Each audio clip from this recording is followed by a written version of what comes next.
Understanding browser settings on an LG phone. The Google Chrome browser is the default browser application for Android devices.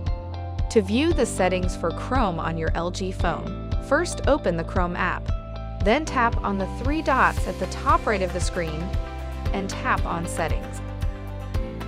In Settings, you can access settings for your Google account. Enable or disable syncing your Google account settings and history between the phone and your Google account, and access Google Services settings.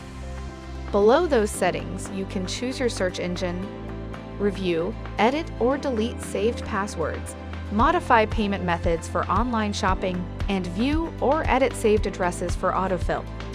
You can also check your privacy and security settings, which allows you to clear your browsing data, enable safe browsing, enable Do Not Track, plus other options.